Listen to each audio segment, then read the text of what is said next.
حضرت علی رضی اللہ تعالیٰ عنہ فرماتے ہیں، نماز چہرے کا نور ہے اور قرآن دل کا سکون۔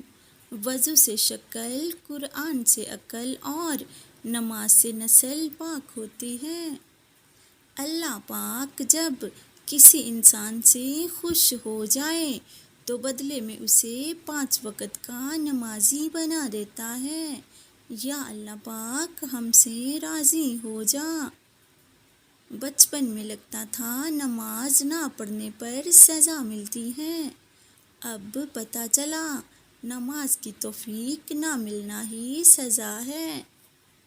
جو بندہ اپنے والدین کا گستاخ ہے، اس کے لیے وقت کا ولی بھی دعا کرے تو کوئی کام نہیں آئے گی۔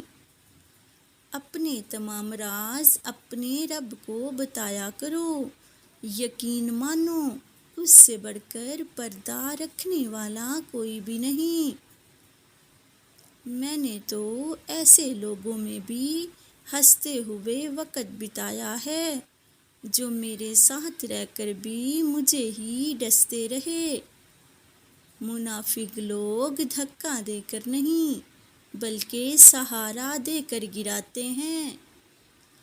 اللہ کی لاٹھی بے آواز ہے، وہ پہلے ڈھیل دیتا ہے اور جب رسی کو کھینچتا ہے تو انسان منہ کے بل آ گرتا ہے اور پھر کائنات کی کوئی شے اسے اٹھا نہیں سکتی۔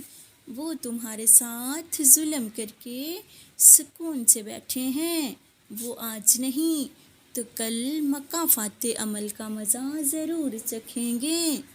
عاجزی اختیار کریں، کیونکہ انسان کی اکڑ خدا کی پکڑ پر ختم ہو جاتی ہے۔